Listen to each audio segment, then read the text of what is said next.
Hey friends, Pastor Michael from Organic Church, here with Sydney Erickson, Don Reed, Beth Jarvis, Nick Offolter, and Pastor Roger Deerdorf.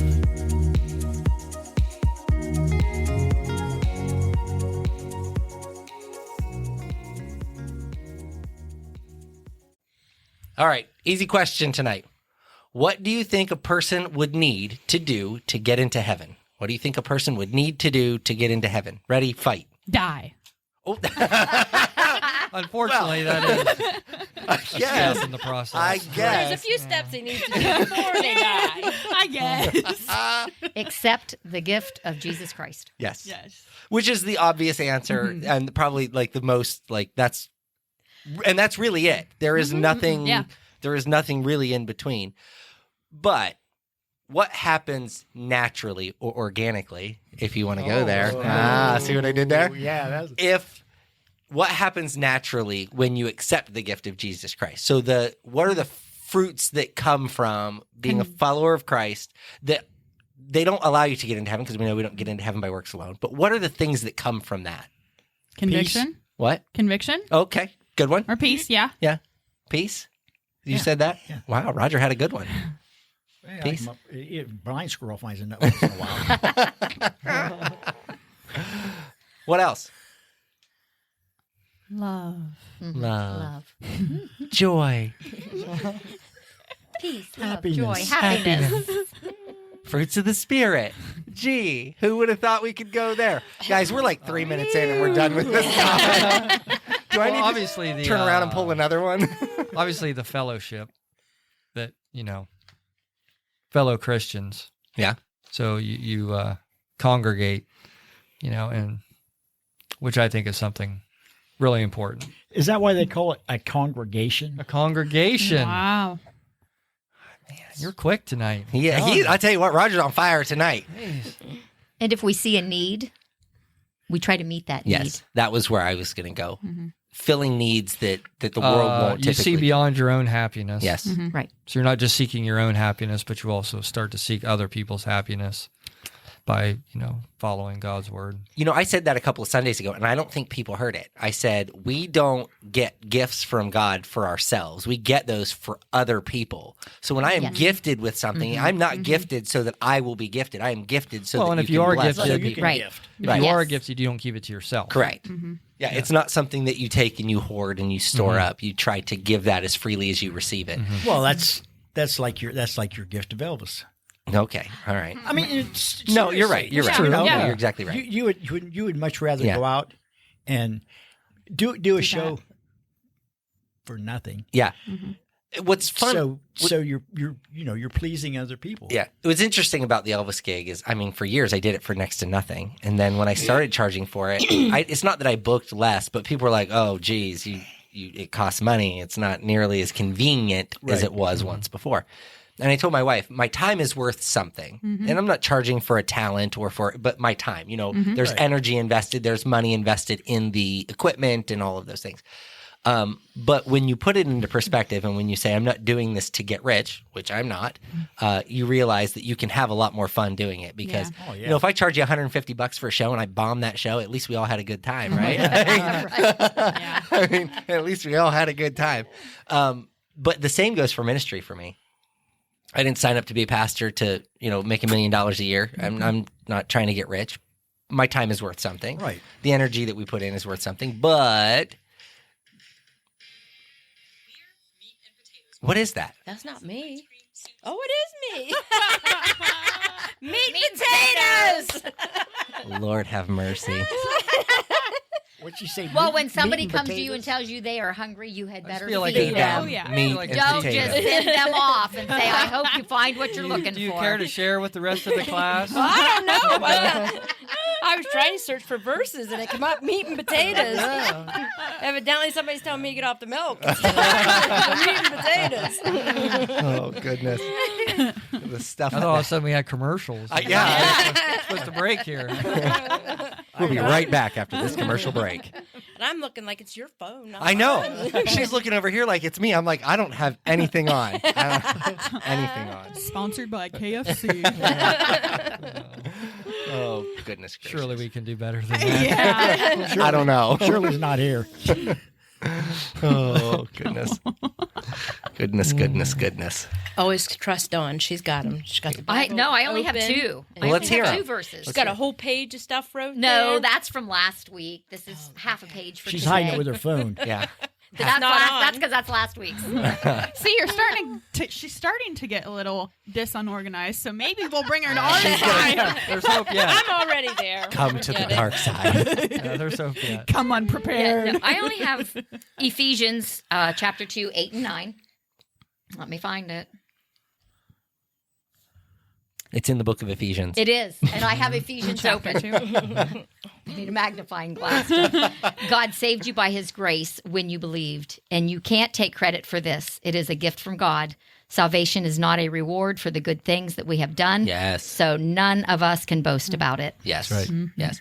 I love that. I love that, like, I'm going to say this in a way that, like, let me come full circle. Don't judge me for the first half of this statement. But I love that I can be a lazy Christian sometimes and that's okay. Do you know what I mean? Like, I'm not saying, like, I just show up to church to show up to church. Right. But, you know, I'm worn out. I'm burnt out. But his burden is light. Like, he doesn't ask us to carry all of the things of the world. He allows us to come to him, sometimes a little bit lazy, and just say, I need you to minister to me so that I can be rejuvenated. Yeah. It's nice that we can do that, and we don't have to worry about doing all of the right things, saying all of the right things, and acting all of the right ways. Yeah, like we want to, but we know Yeah. that if we do slip up, like Well, it's not realistic for us to Exactly. always carry the weight of everything. I think Ephesians is really that's a really good self-help book. Oh, there's lots. Yeah. Yeah. I think Ephesians is really good on with the armor of God and all those things. I think it's the self-help chapter of the Bible. There's a lot of good stuff in there. So what else you got? Come on, Dawn. Listen, you got to keep this thing going. We're 15 in and we're done. Faith without works makes faith dead. You know, I mean, we're not saved by our good works, but once we are saved, Yes, that's Right, where I was right. going. once we are saved, we have to work. We have to show our love. We have to do works. Right. We have to If do for we're- others. Right. Well, Yes. and the works become an Easy. organic part of what we do. I know I did it twice. Of what we do. Yeah, you can't plant a field without labor. Correct. Exactly. And you know, this is one of the things too that I like to tell people about. Everybody, when people think of Amish people, they think, you know, Sunday is a day of rest. They don't work on Sunday. They still do their chores. They still feed the animals. They still water the crops. Whatever they have to do, they do that on Sunday. It doesn't mean that you're not working, that there isn't some level of labor involved. They're saying we are going to be cognizant of our relationship with Christ and put that at the center of everything. But we still have to work for it. Yeah. Like, Yeah. that's the part that I think we get lost in. That good work isn't what gets us into heaven, but it is what allows the world to see what heaven looks right, like. Right. Yeah, Yeah. and most of the detractors, they think, oh, well, Christians, they think they don't, you know, everything's taken care of once you become a Christian. There's that big misconception. Yeah. Where it's like, no, we have to work really hard at, you know, being a Christian. It's not easy. It's a Sometimes lot. it gets worse. Yeah. Yeah, because Oh, yeah. Satan Most don't times. bother you when Yeah. you're in the world, and Yeah. he's Right. just banging Yeah. at your front door, back door, windows, Yeah. any place he can. It's not a, yep, become a Christian and all your problems are solved. Right. Not the case at all. Right. When I came in, I was saying I was watching Everybody Loves Raymond before I got here, but the little girl was like, "Oh," and it was like kind of the birds and the bees. Like they thought that's where she was Oh, boy. asking about. Well, really, she was like, "No, like why did God put us here in the first place?" And it was like, "What is the meaning of life?" But it's kind of like I'm beginning to realize it's kind of intertwining with tonight's like topic in a Yeah. way. So. Yeah. Just like, because I was thinking, you know, when he said, what is the meaning of life? It's like, or why did he want us here in the first place? It's like, when she was asking that, I'm like, well, to make disciples and to love like Jesus. That way the world sees that, you know? So that's a great statement. That are we born to create disciples? Is that what we are on earth to do? We are born not knowing Jesus. I mean, Right. we don't remember being in heaven whenever we, you know what I mean? Right. Like they talk about like babies are hand selected and sent down, all of those things. We don't remember any of that. Now there are some kids who allegedly do. Never seen one myself, but that would be crazy. A little bit on the weird side. but there are stories of people who do. But we get here, we don't know Jesus. So then we learn of Jesus. We form a relationship with Jesus. And then the Great Commission is to go out and preach the gospel and create disciples. So is that really what we're called to do? Is that it? Is that the... That's where my brain was going when she asked it. And I was like, Did we just solve all the world's problems? Yeah. They're like, all these theologians are like, asking this. I'm like, wait, I've come up with it. They can't figure it out. After years, if they can't figure it out. And they might even just be overthinking it, Yeah. you know? Oh, So, I would say that's the case. oh, yeah. That's all them brainy people are. Yeah. They overthink everything. Well, did we talk about Call Me Ishmael? Have we talked about that on the podcast? We talked about Moby Dick a couple weeks ago. Okay. Yeah. So, when you read Moby Dick, everybody says that it's about socialism and things like that. Right. Do we ever just think that maybe we think too hard about stuff? Right. Oh, absolutely. It's just a really great book that everybody enjoyed can reading. we not just overthink Does it have everything? to have some sort of underlying context? I think we still do that with even movies. Oh, today. certainly. Always trying to find Certainly. a political underlining and We do with every everything. plot. Well, and that's- backstory. So, but put that in context with a conversation with another person. When you talk to somebody, well, what did they really mean when they said that? What were they really like? Oh, What were you they said really it like getting at? this, and their demeanor was such that they were actually saying. Sometimes people just say stupid things that they don't really mean. Do you know what I mean? Yeah. Like, You can't look too far into it. Yeah, Yeah. people say a lot of Yeah. things they regret. yeah. Oh, Oh, yeah. yeah. A lot. So my rule of thumb, and I preach about this pretty regularly, and I just talk about it, is if there are 3 filters that you run everything through whenever you speak to somebody, and this specifically is a Christian. Is this going to glorify the person I'm going to say it to? Is it going to glorify God? Or am I going to regret it? Any of those things. If yes, I'm going to regret it, then I'm not going to say it. If it is not going to glorify the person I'm going to say it to or the person I'm going to say it about, I'm not going to say it. If it is not going to glorify God, I am not going to say it. Do you know how hard that is? Because everything that comes out of your mouth in the world Is accountable. is right.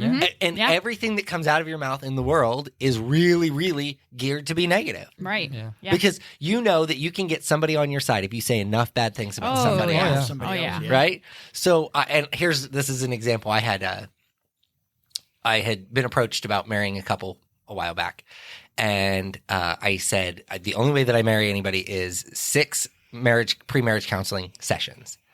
We can do 1 a week for 6 weeks. We can do 2 a week for 3 weeks, whatever you need to do. But I'm pretty particular about it, unless you're a member of the church and I know you pretty well, right? So that's just kind of how I roll. And I didn't know the fiance, the soon-to-be husband, very well. And so we went into a couple of sessions, and I think I made it through 2 before I just I'm not doing this. Because all they did was talk about exes and it was always negative, The drama. of negative it. things. And I was like, what? You're not getting married to a partner. You're getting married to, at the end of the day, all you guys are going to do is fight about the people in your past or the things that have happened in the past. Yes. Well, and they didn't ask you for marriage counseling. They asked you to marry them, Yes. and then it turned into They were planning to just Yeah. get married, and that was going to be that. They got married. That's their problem.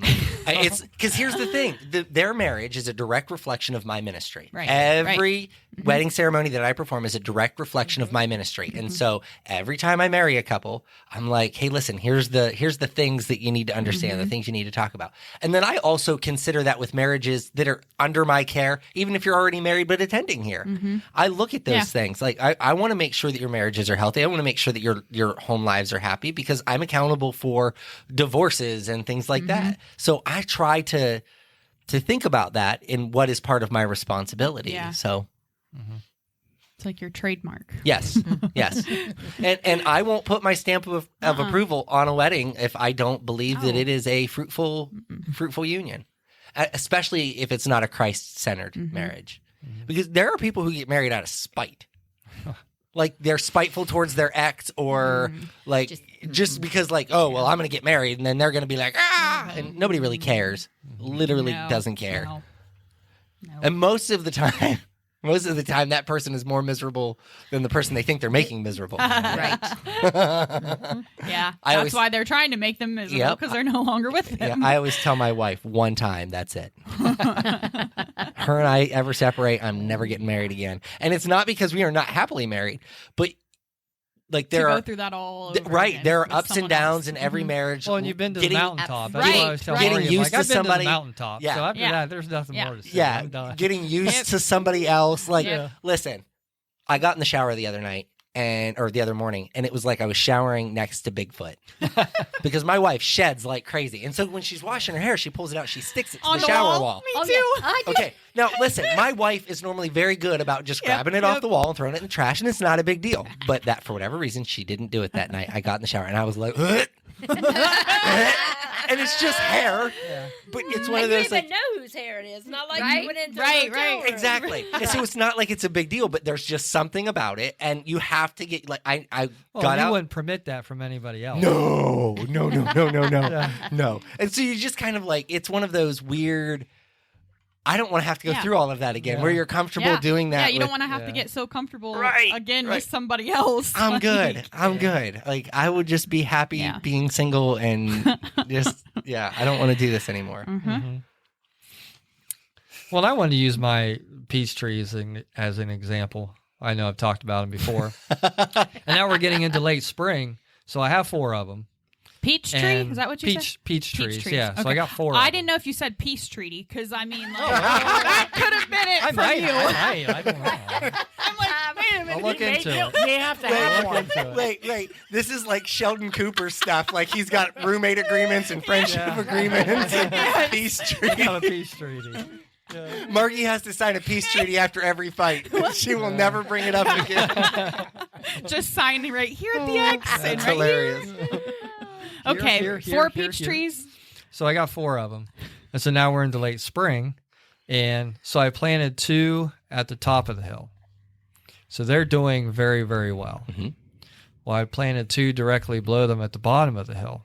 Well, all this rain that we've got, I don't think I'm going to have to move those 2 because they're getting drowned out. Yeah. They're dying yeah. because they're Holding getting water, drowned out. yeah. Mm-hmm. So I guess the example I want to point out is, you can have the same, I guess, intention and labor with your work. And you can do everything almost the same way. Like I planted them, all 4 of them the same way. But at the end of the day, I planted 2 in really good soil and I planted 2 Yeah. Right. in not so good soil that they're getting drowned out. Mhm. And so I think when somebody says, well, I'm a good person, I've been a good person, Mhm. I'll Yeah. get to heaven. It's like, okay, well, yeah, that's true. You have been a good person. But it's where you're laying that foundation that makes all the difference. But do you know Jesus? Yeah, do you know Right. Jesus? So I look at it as, okay, well, the 2 that I planted at the top of the hill in that good soil, Right. which would be Jesus, okay, they're going to prosper. Yeah. But if I plant 2 more in the same way, but I plant them in unfavorable ground, Mhm. then I'm not going to prosper. Yeah. So, and sometimes in life you have to learn that. You'll yeah. learn that, well, I didn't plant my seed so well. Mhm. I didn't plant that one so well. Okay. You have to learn from them things. So I learn new things every day as a pastor. And here's what I have recently learned on that exact same topic. Sometimes you have people, friends. It sounds like Roger's peeing over there. it's really distracting. not. Just He's getting not. a cup of He's just coffee. getting a cup He's of coffee. not. I didn't think that at all, Roger. Now, Right? Well, I'm not watching him. I'm just hearing it. I'm like, it I hope seriously not. sounds like so. Yeah, Roger, get away from the trash can, man. Jeez. Here's what I've learned. Sometimes we think we're making good decisions for the good of the people around us, but really we don't know what they need. Okay? So hear me out. Sometimes we have hard conversations with people that feel like they're the appropriate conversation to have. And then you go home and you sit and you think about it for a minute and you're like, that was really rough. It probably wasn't fair of me to think this or to think that or to assume this or to assume that, right? But you don't always go back and say, well, I should apologize for that. I am one to quickly apologize if I make a mistake. Oh, real quick. My wife curbed the tire on my Tesla at the bank. Dude, you want to talk about a man mad. Then she tells me and then makes me go sit through a 35-minute play of Willy Wonka and the Chocolate Factory of a bunch of like 1st through 5th graders. You want to talk about somebody that was ticked off the entire time. I left mad. I'm still talking about it. All right, I'm over it. Was your children in the play? No. Oh, That's okay. what- I that was like, was well, a- you should probably be there. It was a relative of ours, Okay, but I was okay. still like, I don't even want to be around you. She's sitting next to me. I want in to the be car. around your hair. Like, get away from me. Anyhow. But sometimes you have those conversations and you think, okay, this is for the good of myself and everybody else. We need to do this. And you know, people who know the situation know what I'm talking about. But it wasn't easy to do. And then I stop and I think about it, and I'm like, none of it was unfair. None of the things that I said was unfair. But I neglected one thing. And that was the emotional side of everything that was happening, right? So I'm a logical person. And so I do things logically. When I see a problem, I address the problem and I fix the problem. But one thing I've just learned, not just, but one thing that it is a realization is that if you don't address the emotional first, the logical will never get fixed. Right? So if I come at something as a logical person that is emotional to you, okay, so let's make an example. Let's say that you are upset because Roger's sticker's on backwards and you're making fun of him for it. yes, Roger's sticker is on backwards. Why do you have an LOL sticker on your shirt in the first place? I took it off a chair and didn't want to throw it on. Oh, okay. Roger's wearing a sticker, and that sticker is upside down. And let's say that I pick on Roger for it, but that upsets Sid, okay? And Sid comes to me and she says, why were you picking on Roger? That offends me. I'm upset the fact that you always pick on Roger. And I say to her, oh, I'm just joking. But I don't address the emotional side. Her feelings are validated. They mean something, right? Your feelings mean something. Whether they are accurate or inaccurate, your feelings mean something. And they deserve to go, hey, you know what? I can understand how that might have upset you. And I probably shouldn't have said that the way that I did. I was just joking, but I can see how that may not have sounded like a joke. I've addressed the emotional. Now I can say, genuinely though, Roger's used to it. I was just joking. He's not upset. Right. I apologize for making it seem that way. Now I've handled the logical part, but the emotional side was addressed beforehand. Because if I would have just said, oh, Sid, get over it. I pick on Roger all the time. Where's that going to go? If I say to you, oh, you can't, don't do this, don't do that. Oh, you don't, no. But I don't address the emotional side, that what's driving you to want to do? Why are you feeling that way? Then you're not getting anywhere with that person. All you're doing is hurting feelings, right? Yeah. Whenever we are called to do things in the world, we are called to do things at a higher level. The worst part is, oh, I hate this. We always have to take the higher road. Always the bigger person. have to be the bigger person. We always have to say, whatever level they are on, we are going to be on the higher level. Yeah, that's hard. And we are a reflection of him. So, Correct. Right. Yeah, we always have to think about those things. Now, the hard part is so the person that you're talking to may, in most times in our situations, are Christians. They are saved, but they've got something that they're struggling with, right? So if I'm trying to take the higher road, I've got to do that without looking pompous or arrogant or all-knowing Or fake. Right. or You know, fake or yeah. righteous or whatever the word you want to use. You have to be careful to bridge that gap. But that comes with the emotional side. And that stinks because I don't like to be emotional. I like to be logical. I like to say, there's the problem. Here's the solution. Let's just fix it. But then when their emotions are high, you can't be logical. No, So because that's why they you are not have- logical. Right. Right. So then when you're talking to somebody and their arms cross and they immediately, the body language changes, the posture changes, and they're angry at you, you know that you've just taken this to a new level. Yeah. But now you're like, oh, I didn't mean to upset you. I'm hoping you're not. It's too late. Too 'cause you late. already did. Too late. Yeah. Too little. Too late. Yeah. You've already pushed past that point. Yeah. So.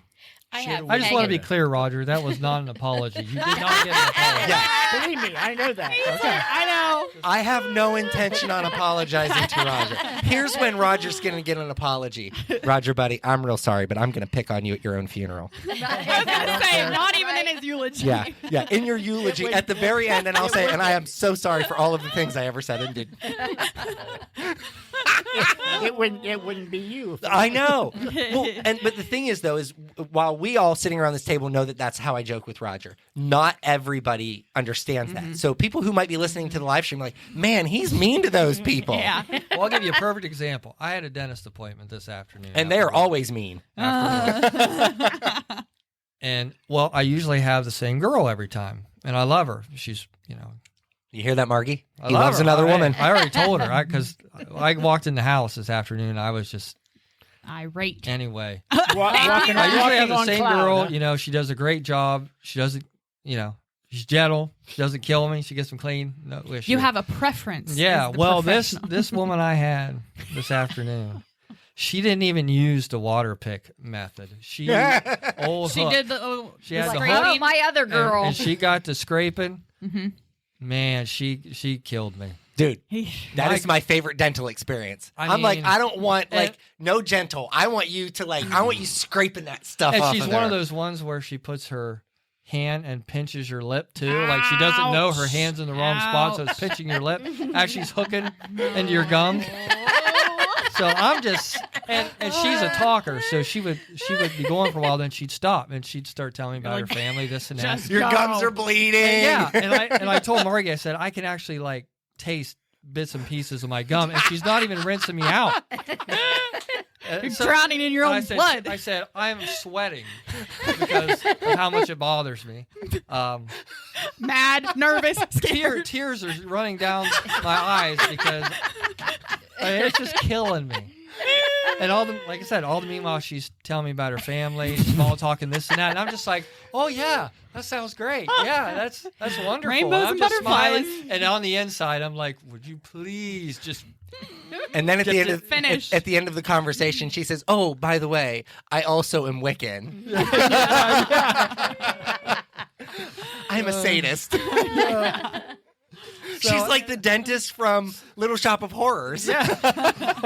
So that is one of those moments where if I was a different person, I would be letting her know, like, hey, Yeah. You're done. you're killing me. And I wouldn't have had I wouldn't have been very nice to her. Yeah. But the whole time I'm just like, oh yeah, and she can't even tell that I'm in agony. So one of the other things that I firmly believe in is, you know how you go somewhere and they always ask you to leave a review. Hey, how was your service? Leave us a review. I am quick to leave a review on good service versus bad service. Yeah. Because I know all too well in the service industry what reviews do you What get? one bad review You will always do. get the bad ones. You very seldom ever get the good ones. Right. See that guest that calls, they're always ticked off. But I'll tell you, this is the interesting one. So we pay a guy to mow our lawn. I'm not going to name him. And okay, back up. Last year we started paying a guy to mow the lawn. Fantastic. Did a great job. Yard always looked pristine, taken very good care of. Really, really, really liked the guy. But he didn't do any of the weed treatments or any of that stuff. So we had another guy who came to do the weed treatments and aerate the lawn and yada, yada, yada. I'm a lawn guy. I don't want to care for it, but I like my lawn to look nice, right? So our weed guy, at the beginning of spring when he came out and treated, he said, hey, I'm mowing this season too if you would like for me to mow for you as well. And I said to Alyssa, well, we might as well. One guy for everything. It's a whole lot easier, right? He sprays weed. He mows terribly. Okay. Now, Alyssa makes fun of me because when somebody does something that I don't like, I have no problem having a conversation with them. So I called the guy. I said to Alyssa, I'm like, hey, you need to give me the guy's number. And she's like, are you going to fire him? And I'm like, no, but it may end that way. It just depends on how it goes. He might quit. Right. He Yes, might exactly. say, He might quit. He might just don't be like, wanna I'm mow not your mowing this guy's lawn. grass anymore. So, but here's what happened. Every time he would mow, he would miss patches. Okay. And I'm talking like patches, like big squares and like big pieces, or he would mow on one side of the telephone pole out on the curb strip, but not on the other side of the pole. He wouldn't weed eat some spots, but he'd weed eat other parts. And it was because he was in a hurry. And I get it. And he's on a big, wide, zero-turn mower. And so he's like whipping through the yard. And because he was going so fast in this big mower, he would come around the turn and it's a slight hill. He would scalp part of the yard. You know, talk about make me mad. I've been spending a lot of money on this yard. I don't want it dead, right? Okay. So I call him and I was like, hey, listen, I'm not trying to beat you up, but you missed a huge patch in the yard. He goes, oh, I can't imagine that I would have done that. I'm like, so you think I'm making it up? I didn't say that to him, but I'm thinking it. Like, I've got a picture. I can Right. send it. Well, I couldn't get a good picture because that's what I would have done. And so he said to me, long conversation, basically him defending how the yard was cut. And I said, listen, I'm not upset. I'm not trying to beat you up. I don't even want you to come back and I don't even want you to come back and fix it. I just want you to know that this has been consistent. And so all I'm asking is that if you don't have enough time to do it, just let me know. I'll find somebody else. If you're not being paid enough and so you have to do it too quickly and you need to charge me more, that's fine. Let me know. If I need to mow, we need to do this twice a week, that's fine. Just let me know. I want to do it right. I don't want to do it fast. And so I came home from work today, and he had been back, and he fixed the whole yard. He would leave huge clumps of grass clippings in my yard, too. 5 kids, dogs, they just drag it in the house, right? So I don't want, and Milo eats the grass clippings. Sticks and grass clippings. He'll get one of those great big dry grass clippings and carry it around, shaking it. I'm an idiot. But so when I called it, when I came home today and I saw that it was cut, I sent him a text. I was like, hey, I appreciate you coming back and taking care of it. It looks so much better. And he said, yeah, I'm going to bring a smaller mower next time so that we don't scalp those spots in the yard. And I was like, see. Well, that's what I was going to say. A 0 turn on your yard? It's not that big. I'm like, man. And I mean, it's a big 0 turn. Yeah. It's bigger than the one we've got here. Yeah. So he can do it literally in 3 passes, like the whole yard in 3 passes. But what happens is we've got 3 trees. And so what he does is he loops around the tree. And when he loops around, he misses a patch over here on this side of it because then he goes down by the house. Right.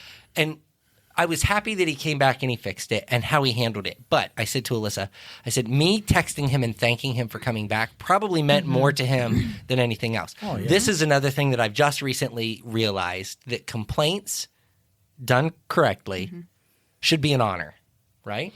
In customer service, if somebody calls me and says, hey, listen, my stay was terrible and here's the 5 reasons why, because that gives me an opportunity to fix it. Right. The worst kind of situation that you're going to have with somebody is one that you can't resolve, right? And that's in life in general. Yeah. So when somebody's upset with me, all I ask is that they have a conversation with me. Listen, I called a congregant a week or so ago. I'm not going to use the colorful language that I used with them on the phone. But some things had happened, and I had gotten blocked on Facebook by them.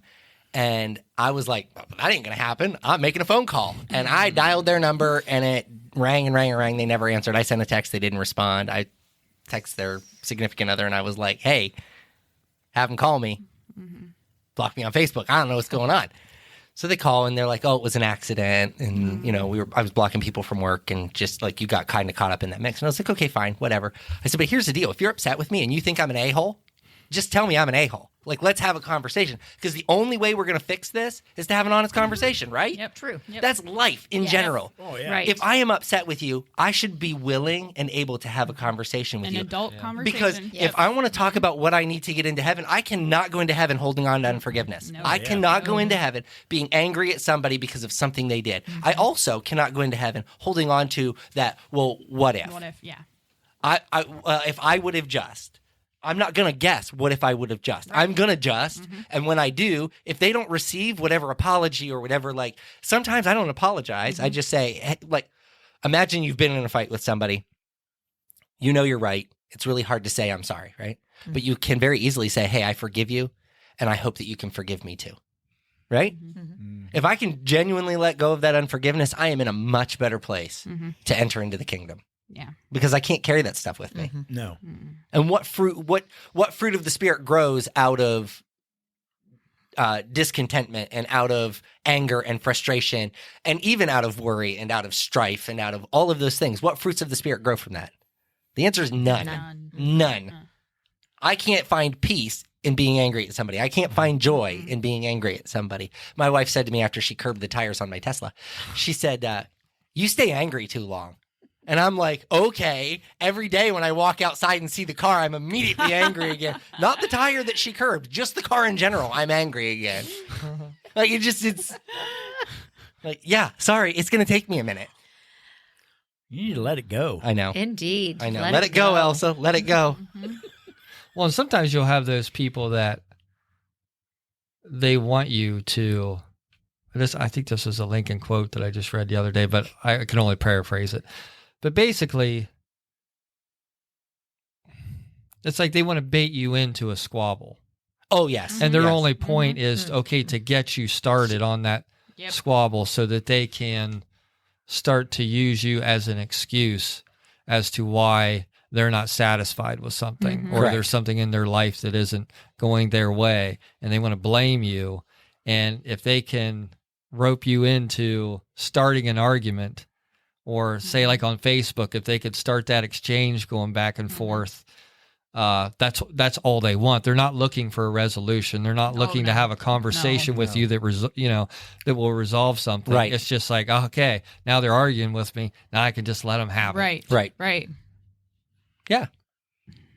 The whole let them have it thing.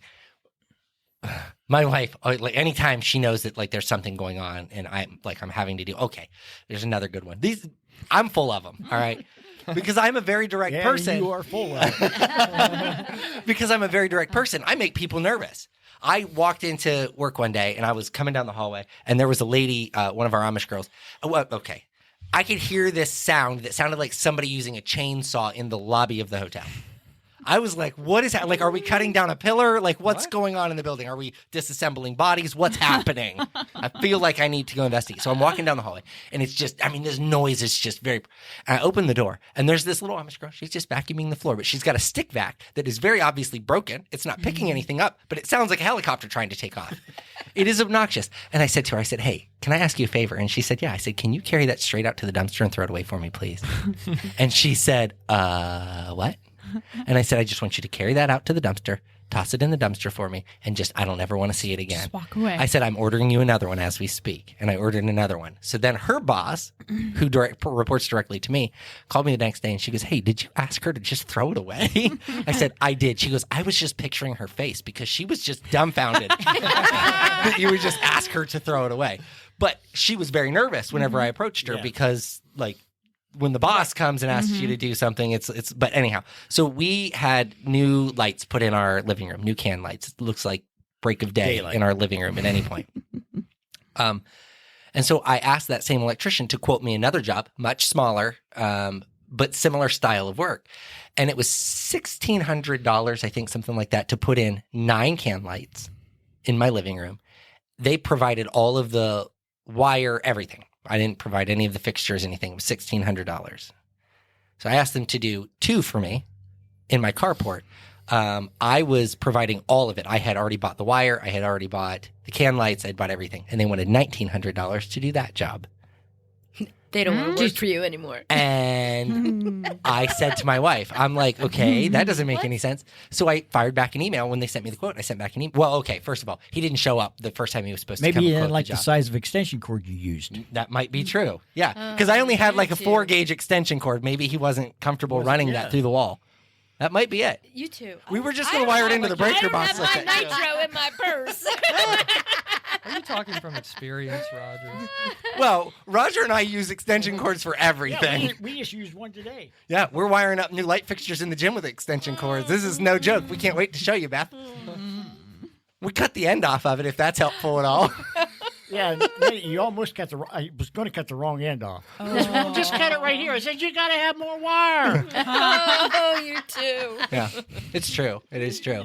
So I sent him an email back and I just said, hey, this project is way beyond the scope of the budget that I had planned, and I was basing my budget on the $1,600 job that you did less than a month ago that was significantly more work than this one.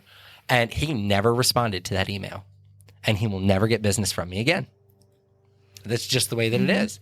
And you're right. Maybe he didn't want to work for me because after that job, I told him, I said, I am particular. I want those lights had better be exactly in line, exactly measured from the wall. I laid it out for him exactly what I wanted, but my standards are higher. This house I'm going to live in until I die. So I need it. I want it to be Do it right the first time. Right. That way you don't have to. I don't have to do it again. Do it right the first time. That way we don't have to come back. Yep. And so maybe he didn't want to work for me anymore. That's okay. But you know what? I would have rather than him not showing up for the quote, just say, hey, you know what? That's not a job I'm interested in taking. Exactly. Yeah. Right. Yes. Like be a big boy. Be a big boy man about it. And Be a big boy say, about it. hey, Yep. And maybe I'm not the one for you. Yeah. You know? Well, and I don't think that's the case at Yeah. all. He put in my Tesla charger, which is how I found out about him. He put the Tesla charger in, did a great job, did the lights, did a great job. Paid him day that he did the job. It wasn't like there was any, and we didn't have any issues. It wasn't like, oh my gosh, I don't like the way you're doing that. None of that. Everything was smooth sailing. I think he just realized that I would pay him whatever he asked. And because I never negotiated any of those because I felt like they were reasonable prices. And then I saw that one. I was like, so you're just trying to take me for a ride at this point. Like, there was no reason for it. And I just, it's some people have a hard time embracing just how direct I will be. But I fired that email off and Alyssa went, I don't know how you do that. She's like, I would have never said that to him. I'll say it to your face. I'll say it on the phone. I'll send you an email. I'll send you a text, because I think that we should be able to have those conversations with people. We should be able to say, hey, this doesn't meet standard. Yeah. You know, you say that you're a Christian, but you're acting a certain way. That doesn't scream Christian to me. That doesn't scream follower of Christ. That doesn't scream disciple. I'm not saying you're a bad person. I'm saying like what you're doing doesn't scream disciple, and we need to talk about that. We need to walk that out. Right. Yeah. So, yeah, there I am off my high horse. At least you didn't fall off of it. That's true. Well, when you were talking about speaking words and talking about emotion and things like that, I have hanging on my office wall, speak with tact. It's easier than to retract. Yes, that's a good one. That is a good one. Yeah. And that's another thing that Alyssa always, she's like, I don't understand how, when I'll write an email, and she's like, that is the most direct email that somebody could send, but it doesn't sound mean. She's like, I just don't understand how you do it. I can see per our last No, conversation. I never use that. I never use that one. Typically, what the first line would be, can you not read? No, I'm just kidding. I'm just kidding. He did send that to me once. You actually opened the email? He couldn't figure out how to do it. Yeah. No, he couldn't figure it out. Do you use the word immediately a lot? No, I don't use LYs. No? Because I'm told that those are empty words. The minute you start using LYs, people tune out whatever it is you're trying to say to them. Huh. Like, that's filler. See, whenever Chase needed to cut the cord, like for Cooper, I didn't realize that the nurse said this, but like he was kind of limp when he came out and didn't cry a ton. So they were like, all right, like here's the cord, but was like, quickly. Like, I feel like that was direct. Like when he told me, like she said, like quickly, I was like, oh, like that would have been like, okay, I'll cut it. Real quick. But So, and that's fair. Yeah. And in that situation, whatever word you use is probably an appropriate word to use. Right. But rather than quickly, I would ask a question. Can you give me a time frame in which we can have this completed? Because now I'm putting the onus on you. You have to tell me how fast you can get it done. So Chase is like, no, I've never done it before. Yeah. No, do I have to chew through it? What's happening here? I have a project going on at work right now. We're renting 2 apartments for some theater cast that's coming in. And I bought all of the furniture, but when we order furniture online, it typically comes boxed and has to be built. It's solid wood furniture, but it has to be built. So I have 2 full apartments, 4 bedrooms, 2 living rooms, 2 kitchens, 2 dining rooms. It's a lot of stuff that has to be built. I have a week exactly to get this wrapped up. And so I text my maintenance supervisor and I said, hey, when are we going to be back to building furniture? Because he had somebody there yesterday. And he said, oh, probably not till next week. And I said, we need to find another plan. Yeah. I need this finished as soon as humanly possible. We have to be done in less than a week. Within 45 minutes, he's like, hey, I've got 2 guys coming on Friday to finish assembling all of the furniture, yada, yada, yada. My folks know that if my expectation is end of the week, that doesn't roll to next week. Right. Like we make deadlines. That's what we do. If you call me and say, hey, this deadline isn't possible because the stuff didn't arrive, no big deal. But if we're not meeting the deadline because we just didn't meet the deadline, we've got a problem. Yeah, like if all the stuff is there. We just didn't prioritize properly or whatever. And I mean, that's just, to me, that is not just work. That is life in general. You will make time for the things that are important to you. Right. Oh, yeah. Yes. Oh, yeah. You know, the people who say, oh, I can't make it to my kid's soccer game because I have to work. No, that means that soccer game is not important to you. Yeah. Right?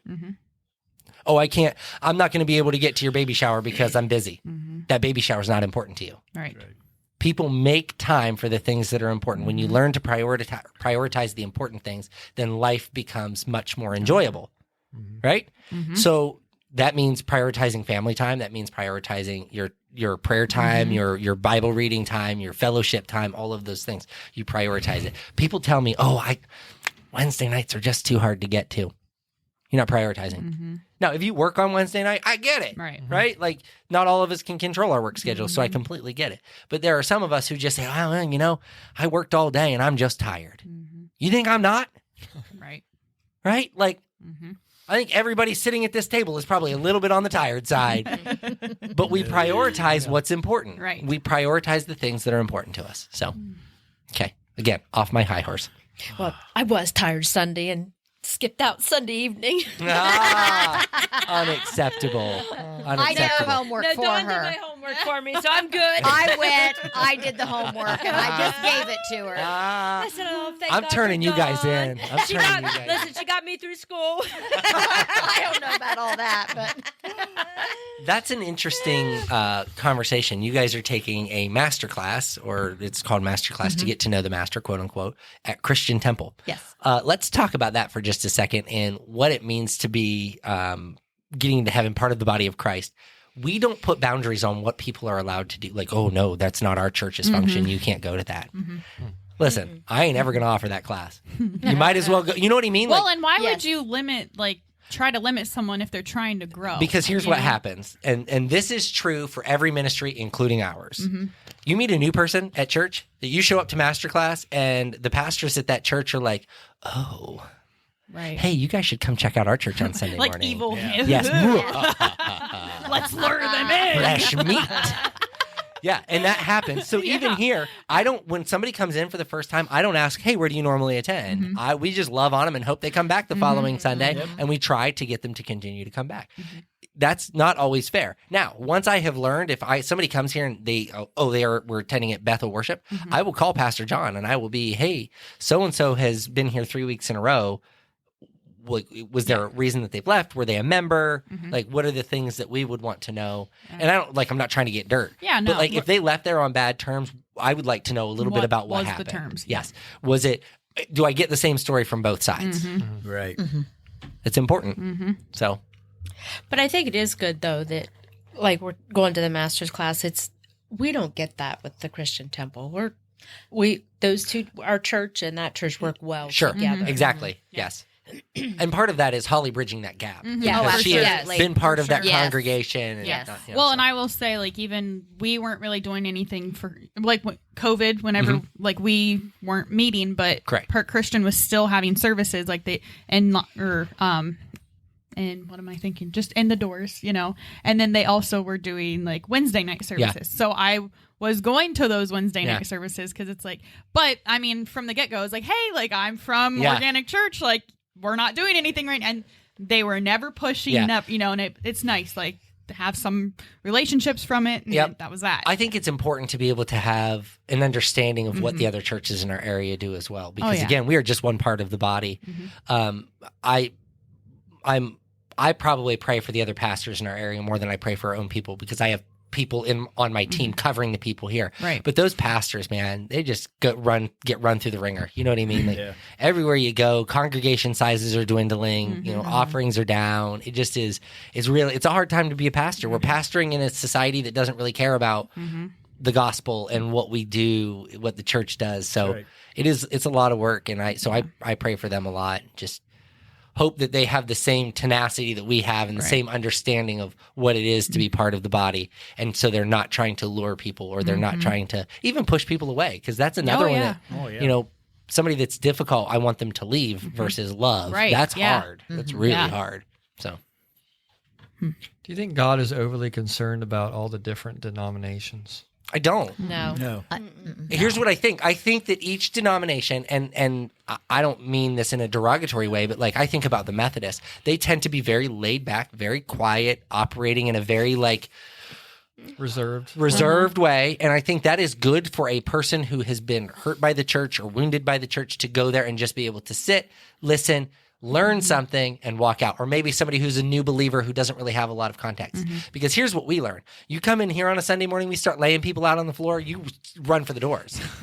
Right? You get a message in tongues, you scatter. They're like cockroaches. They're just they're gone. You're saying new people? New people, Yeah. right. Okay. So there comes a point when you have to you grow into that. Right. And so I believe that every denomination, every particular church is built for something different. Yeah. It's a different part of the body, but we will all come together. When we get to heaven, there's not going to be a difference. Right. We're all going to be disciples of Jesus, and that's going to be that. Yeah. I'm telling you, my first experience of going to Rooted was... The cops even showed up. The cops even showed up. Listen, I can't tell the story perfectly, but here's what I know. My wife was there. Here's what I know. I know that it was Judy Merrick, who is very prophetic. Beth First time coming to Rooted. First time, not second time, not third time. First time, okay? Coming to Rooted. It's at Holly's house. From a Methodist background. From a Methodist background. That's important to note. From a Methodist background. She is on the couch. They've got hands on her. And now the cops are shining flashlights through the windows. Praying in tongues, all the crazy stuff going on. And the cops are now shining flashlights through the window. Because somebody accidentally called 911 from their smartwatch. And they hung up. So the cops showed up. So then they had to let the cops in and explain, like, oh, no, everything's fine. No, it's just a group of ladies. No, she's fine. She's not injured. She's fine. She's more than okay, She's actually. fine. She's fine. It's a one ride in, pack up and run. Was that in the police log the next day? You know what? I don't know. I don't That know. would be good. We should try Right. to find that. Find the incident report from the officer that was there. Because I bet that says it was a bunch of crazy Pentecostal ladies. Nothing to see here. Move along. You just see him sitting there at his desk like, what do I put How do we down? even fill this out? How do we even fill this out? I'm going to tell you a funny story about the cops in Dover. This has nothing to do with anything we're talking about. It's just a funny story. So somebody called the cops because there was a raccoon like wandering in the neighborhood, and it was very obviously sick. So it had obviously, I don't know if it was rabid, but it had very obviously gotten into poison or If it something. was a raccoon, how could it be a rabbit? Lord have mercy. See, he was doing good at the beginning, and then he just ruined it. Y'all learn to leave on a high note, Roger. So somebody called the cops. The cops show up, and they're trying to like wrangle this raccoon. Now, animal control is there. It's a whole situation. They've got the road blocked. This raccoon's like crawling under their cars. And this is so bad. It's so bad. At one point, the cop tries to move their cruiser so they can get to the raccoon, but the raccoon crawls under the tire. They're dragging the raccoon across the ground. Okay? Oh my God. So they stop. The raccoon crawls back out. They're trying to catch this thing. And it's not running fast by any stretch of the imagination. It's literally staggering. Okay, so it staggers into this field across the street. We're all in the house. They're right in front of our house. This whole thing is unfolding. So we're sitting in the house and you're pop, pop, pop, pop, pop. They had to shoot the raccoon. So now we're like, oh, they shot the raccoon. I look out the door. That raccoon stands back up. That raccoon is not dead. I don't know if they knew. I don't know what happened. But here's what I know. Because you have to fill out the paperwork once you've discharged the firearm. Yeah. How embarrassing that you had to shoot that raccoon 6 times to kill it. And then it gets back. Yeah. I'm like, what is happening? No. Insanity. Pure insanity. But that's always the... Wow. Yeah. That's funny. Yeah. Oh. That raccoon had somebody praying for it, apparently. Yeah. And I don't know whatever came of the raccoon. It wasn't laying on the ground the next day, so I don't know if they caught it and took it to the vet or what they did, but yeah. That's probably It's the your only way time. they It's could- your time, I guess. Yeah. Yeah. Good stuff. Good stuff. Was I going to church here when I got bit by a raccoon? I don't think so, and if you were, I didn't know it. It was a baby raccoon, and we were on back roads, and my friends were like, "Oh, it's a family of raccoons." Well, I was like, "Oh," and I picked it up, and it was fine. And we had it in a cage, and what were we gonna do with it the next day? I don't know what we were gonna do with it. Make a hat. I think no, my friend. AV. I think it was my friend wanted to keep it because she has like 3 turkeys, 4 ducks in town. She has these things, and How does she get away with it? Well, I don't know. I don't think they know. I don't know. They do. She has an acre of land in town, but so like she's got the land Yeah, for it. yeah. But yeah, so and then it like bit me all of a sudden. Oh gosh. So then I had to get the shots, and yeah, because I wouldn't have had to get the shots if the thing wouldn't have escaped in the middle of the night. Oh yeah. Because we had it outside in the cage They could have at my tested it to house. see if it yeah, had well, rabies. no, it pried itself because it was a baby still, so it just like took its little claws and pried itself through the cage, and yeah, it was bad. It was so bad. So now that you're a mom, do you feel any guilt from taking that baby away from its mama? Well, maybe they're babies because Mama got hit by a car or Yeah. something. Yeah, Or that these honestly, babies. yeah, because it was just a thing of like 4 babies. Like we were like, "Where's the mom at?" You know. So Another wildlife thing that I've just recently learned: if you ever see a turtle, like trying to cross the road, you are supposed to just pick it up and move it whichever way it's pointing. yes, like Because- whichever way it's headed towards. Correct, because that's like, and they only travel within like a 3-mile radius their Yeah, 'cause entire they're so lives or something slow. like that. And so, like, if you pick it up and take it home and then release it somewhere else, it's completely lost. Like, that Right. turtle doesn't know. Yeah. Yeah, we just had a turtle in our yard. I almost hit it with a mower. And I picked it up. It'd be like Mario Kart. It shot out the side. It was a close one. There was one crossing 36 the other day. But, I drove right over it. It was right at the top of the hill. I didn't hit it. It was under the car. I didn't drive over it per se. You avoided it. Yes. Let me clear that up. So he was going towards the road. So I put him back over across the spring in the woods. And well, sure enough, he ends up back up in the yard on the other side of the yard. And it was like he had. It's right where those peach trees are that I was talking about. Oh, geez. Water is, and it's like he got himself down in the ground. It was almost like he had positioned himself down there because of the water. Oh. And just the way the ground was, it looks like he'd been Like a there for little days. swamp. Yeah. Mm-hmm. You know, and so it's like this turtle won't leave. We keep finding it in different places in the yard. Margie doesn't care, I'm sure. Yeah, now she's got a pet turtle in the yard. I'm surprised she hasn't tried to fence in the yard now to keep him. I'm surprised she doesn't have a pet squirrel or something. Like, Oh, well. because she's nursed baby squirrels or something. What did she nurse back to health? Yeah, It was, usually. the cat's out of the wall. That was what I was thinking of. The cat's out of the wall. We have a cat that the mom. We think that the mom believed it was a runt, and the way our house used to be, you could go underneath the porch and drop something down into this hole, which in turn leads to the basement. Yeah. So the mom dropped the baby down in there, and we were on vacation in Smoky Mountains, and two of our boys, they had bedrooms in the basement at the time. So they start calling us, hey, we hear this kitten in the walls, and what are we supposed to do? And we're like, well, try to get it out. Because the way it is, you have the drywall. Well, you can look over the drywall and look down where the original foundation is. And of course, Margie's starting to freak out because she's hundreds of miles away. She can't do anything about it. And of course, the boys, they're not interested at all. In fact, they told us that they kept banging on the wall, telling the cat, why won't you die? Because they're tired of hearing him meow at night, keeping them awake. And so she's just beside herself. We get home. This is amazing. And we had just put the new drywall in. Guess what Nick had to do? So we get down there, and we don't hear it. And my first thing I tried to do was to take some cat food and lower it down in behind the drywall, hoping it would come to the cat food. Well, it never did. And so finally we thought we didn't hear it anymore. I thought, well, maybe it died. There's nothing we can do about it. Well, all of a sudden you start hearing this kitten start like this low, it's almost like they called it, the death rattle. Oh, yeah. Yeah. Yeah. And Margie starts sobbing and crying. She's like, you got to get it out of that wall. I'm like, well, the only way to do that is to bust a new drywall out. Okay. She's like, well, we're going to have to do it. We can't. And I'm like, so I go get the hammer, and I go down there, and I'm like, you're sure? She's like, yeah. And she's crying and, just being hysterical. So there I go. Start banging a big hole in the drywall. The boys are, why won't you die?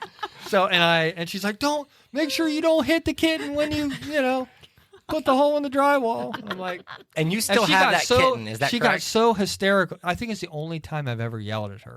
I'm like, you're going to have to go upstairs. I said, I need to listen so I can hear where this kitten is. You're going to have to go upstairs. So she goes upstairs. It wasn't 60 seconds. She's back down there. So I, put the hole in the drywall. I reach in there, and just so happens the kitten is right there within arm's reach, and pull it out. And this thing isn't even as big as palm of my hand. And like I said, it's got the death rattle. It smells like it's dying. It's dying.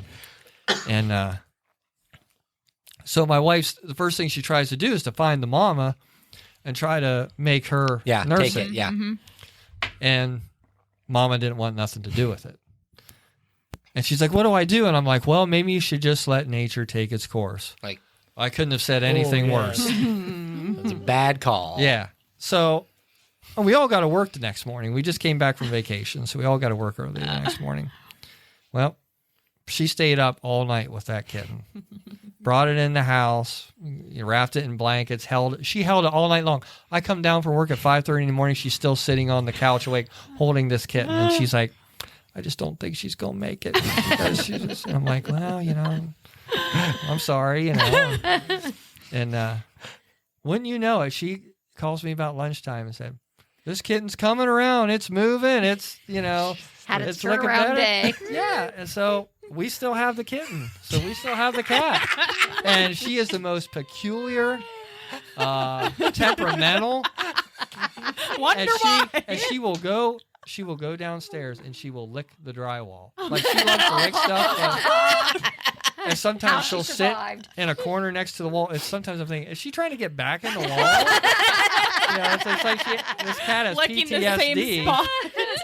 Has PTSD from this experience. Oh Lord. And like I said, but we love her. But yeah, she's a weird one. Does she like But- the boys?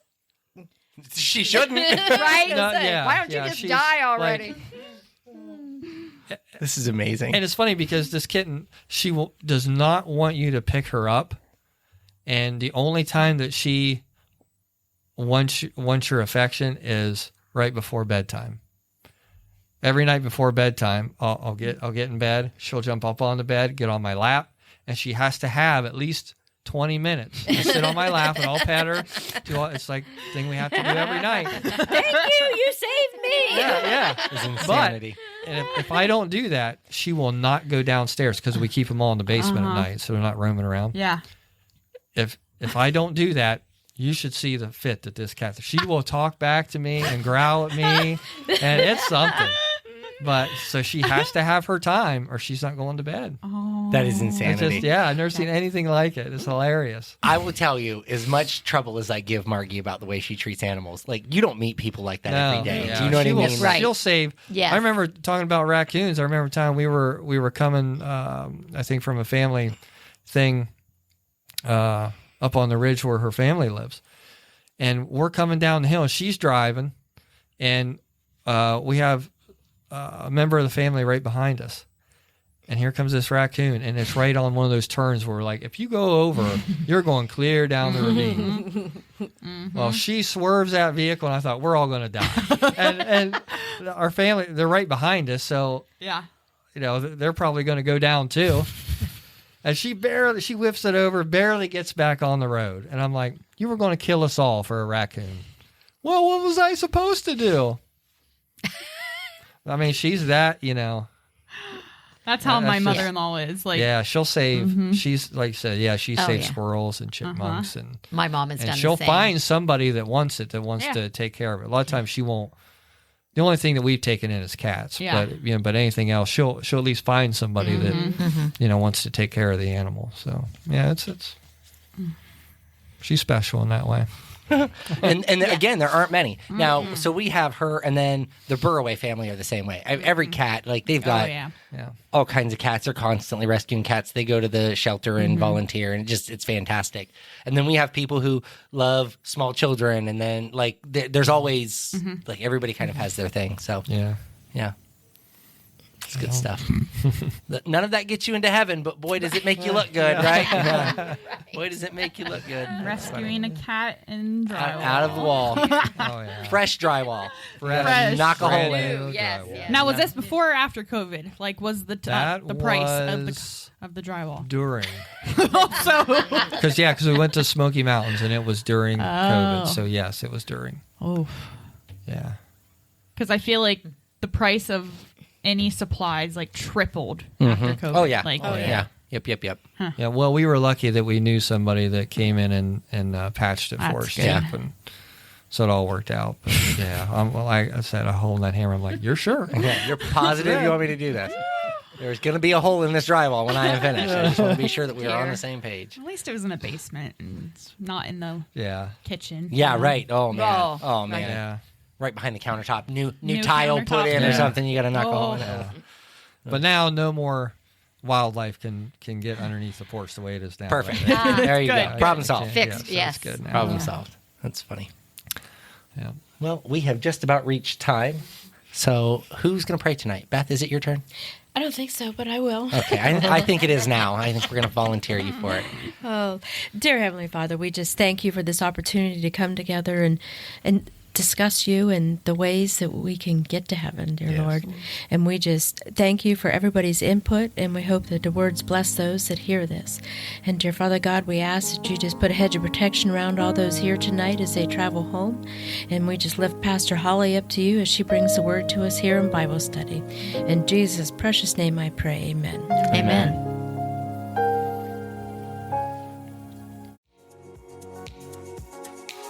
Hey friends, Pastor Michael again. If you've enjoyed this podcast, you should consider joining us on Sunday mornings. Our address is 1943 North Water Street Extension in Yorksville. We'd love to have you join us for an in-person service.